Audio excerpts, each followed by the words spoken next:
So as you saw in the title today, I want to show you a series of models that are much cheaper than ChatGPT and Claude because they are the Chinese alternatives. In many cases, they are up to 10 times cheaper or even more. In this case, I'm going to compare some of the models available in the OpenCode Go subscription. They are not paying me to make this video, but I do think they have a good selection of models, and looking at the latest Chinese releases, I think it is worth giving them a chance. As always on this channel, I test everything for game development because that is my area. Here, you can see all the models included in this OpenCode Go subscription. It is actually really good, as you know, for only 10 euros per month. And they are also completely transparent about the amount of messages you can send depending on the model. Some of the models we can find here are the Kimi family, and we also have Qwen, DeepSeek, GLM, among others. As you can see, some of them allow a few hundred requests every 5 hours, and some even go up to 30,000 requests per hour. What affects these requests the most, apart from the price, is usually speed and quality, obviously. The faster and better models will usually be more expensive. But well, now you will see that it is not always like that. Stay until the end of the video because I will also be comparing a model that is not that cheap,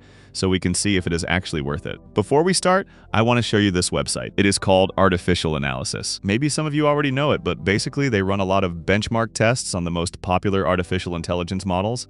They group them here, and you can compare them. They have different benchmarks. They have one for general intelligence, which combines everything, another one for agentic use, another one for agentic coding, and a few others. I manually added all the models from the Go subscription so we can compare them. As you can see in theory, in almost all the benchmarks, the best one is Qwen 3.7 Max. But, well, Minimax M3 is also around there. But what I find really interesting is this chart here. In this chart, we have the AI models distributed across two axes, their price per million tokens and their general intelligence. So, obviously, the lower right area is worse because it means the model is more expensive and less smart. And the upper left area is better because it means the model is smarter and cheaper.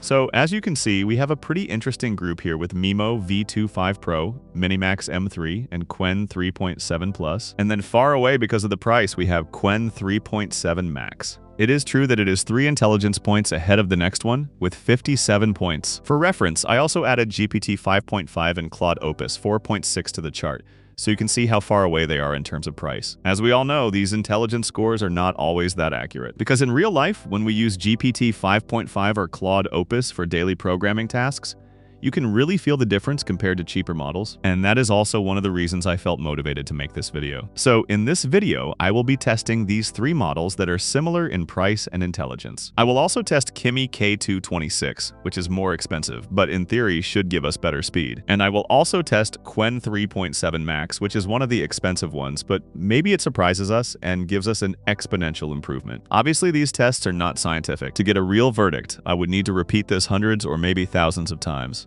And I'm not going to do that. I simply want to see what substantial differences there are when programming video games, if there are any, and if these cheaper models are actually viable for game development, and also if they can help us escape a little bit from these expensive ChatGPT and Claude subscriptions. Let's get into it. The first thing I'm going to do, as always, is create an empty Unity project. As you can see, I'm using this new Unity feature that lets you create templates. What these templates allow you to do is create your own projects that as soon as they start, already have the exact packages and settings you want. I created this AI template which already includes the Unity MCP and the necessary packages, so it can detect cursor, Kiro, and anti-gravity as code editors, among others. If you want this template, I will leave a link to my Patreon in the description.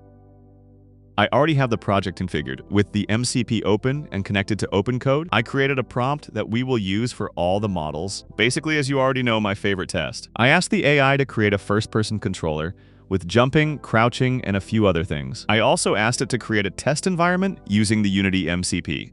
The first model we are going to test is Minimax M3. As we saw in some benchmarks, it was one of the best, and it is also relatively cheap. I'm going to send the prompt and let's see what it does in the first iteration. For those of you who are new to the channel, I always use an agents.md file. Basically, it is a set of rules for each project that gets automatically introduced to the agent. There, I have instructions so the agent does not make typical mistakes like using the old input system or modifying assets without the Unity MCP. In this case, I'm not going to use my agents.md because I want to see which models can detect errors without instructions.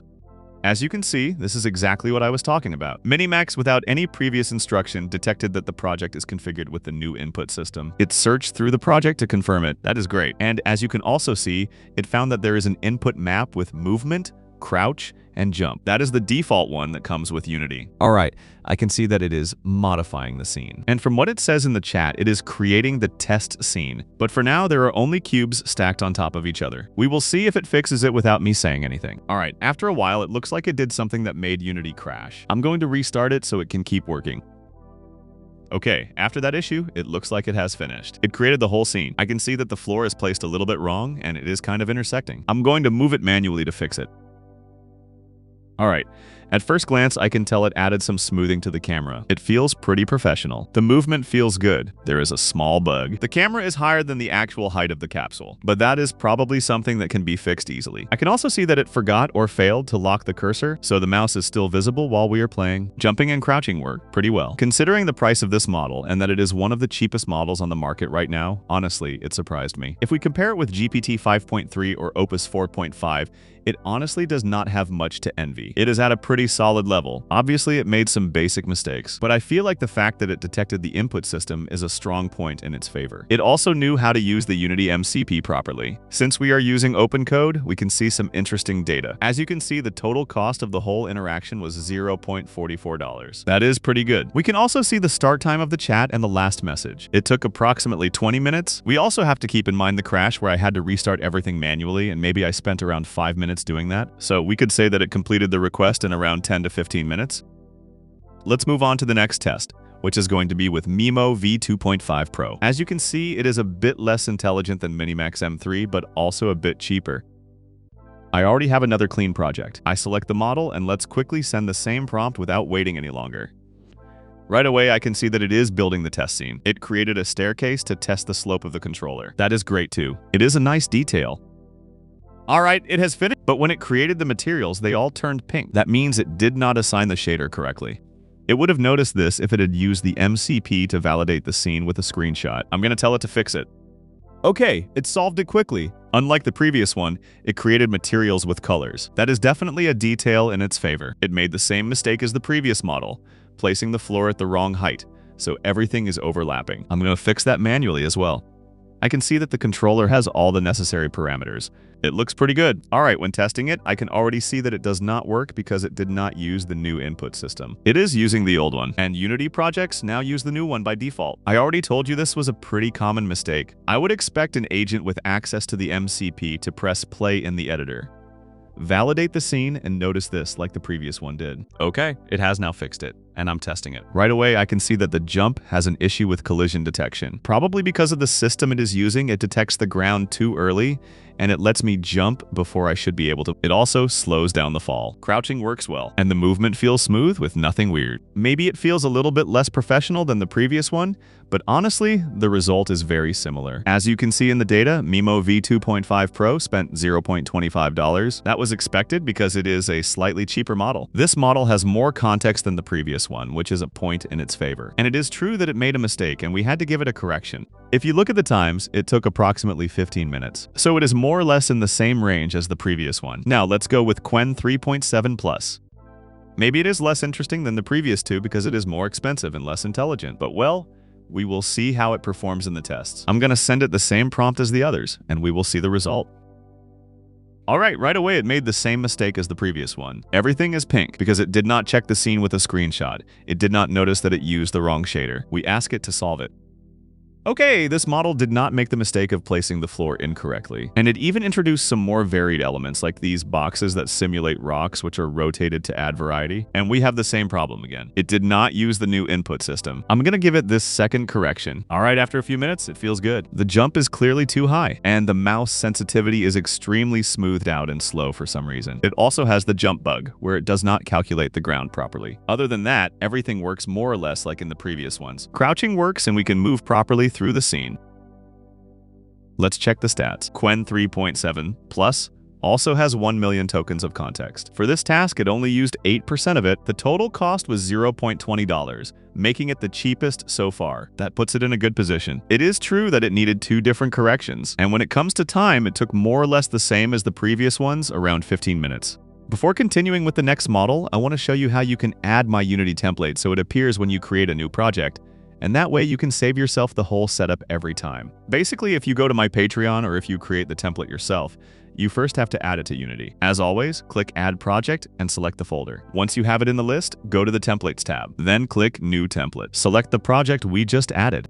Give it a name and a description, and down here you can choose whether you want to keep the project settings. I recommend enabling it, although for this case, I'm going to leave it unchecked. Then you simply select which source control you want to use. I recommend GitHub, but if you have a GitLab account or you simply want to use Unity, then select whatever you prefer. Leave the rest of the settings as they are, and click Create. Now Unity will process your template and upload it to the cloud, so you always have it available. This is really useful because now when you create a new project, it appears here. You can select it, and this project will already have the Unity MCP downloaded, plus other useful packages for working with AI. Now let's move on to the next test. The next victim is going to be Kimi K2.6. It is a little bit more expensive than the previous ones, as you can see, but it is also a bit more intelligent. It is 1 point behind Minimax M3. All right, I select the model and send it the same prompt I sent to the others.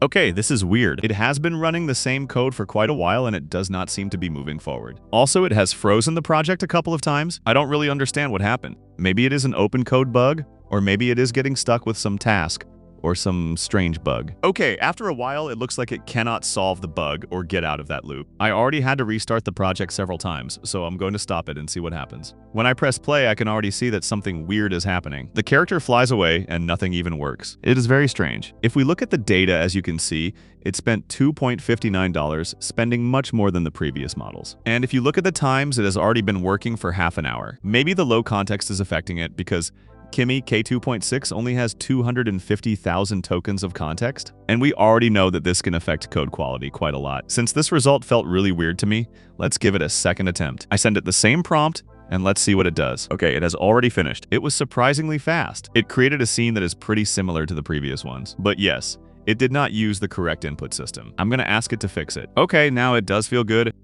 The result is actually very similar to the previous ones, with the same jump bug and decent movement. If we look at the stats, this time it only spent $0.45, a bit more than the previous ones. But the surprising part is the time. In this second attempt, it only took 5 minutes. Maybe this model is not that interesting because its limited context makes its results more inconsistent. And now, just out of curiosity, let's test the most expensive and newest model, Qwen 3.7 Max. In theory, this is the one with the best speed, the best intelligence, and the most context. Let's pass it the same prompt as the previous ones. After a few minutes, it failed with the materials because it did not use all the tools available in the Unity MCP, but it quickly fixes it. So yes, this one also created colored materials for each object. The script variables are quite similar to the rest. Let's press play. And yes, it also failed with the input system. I'm gonna ask it to fix it too. After trying to fix it, it failed again. It did not assign the input system actions, so it does not work. I'm going to ask it to assign them. Okay, now we have them assigned. And incredibly, it is still failing. I think it is also getting stuck in a loop with a dumb mistake, and I don't know why. In this attempt, the model spent $2.28.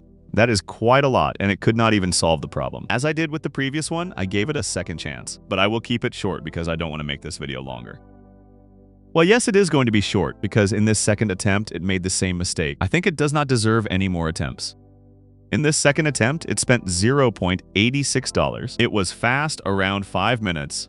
Maybe with 1 or 2 more minutes, it would have solved it. Just to give you some context, in this video of mine where I compared GPT 5.3 with 5.4 and 5.5, those models were taking around 6 or 7 minutes to solve this same task. And I even asked those models for some UI, although I did not ask them for a scene. To close the video, I'm going to give you my final opinion. I think the first 3 models we tested are the most interesting ones. And I think my favorite is Minimax M3, but you can test them yourself and switch between them whenever a task gets stuck. That is the advantage of working with an agent like OpenCode. It lets you switch between models and make different attempts. Still, I think these models are genuinely valuable. Maybe you sacrifice some time because they are slower than GPT or Claude, but the quality of the result is very similar. In larger tasks, maybe you can feel the difference more. But for specific things, they are really useful. And the price is not even comparable. They are just too cheap. I think it is worth giving these models a chance. And if you're looking for a cheap alternative to Claude, they are great. Remember, you have my Patreon in the description to access my template and my agents.md. Or if you simply want to support the channel and appear at the end of the video, thanks for watching until the end. See you next time.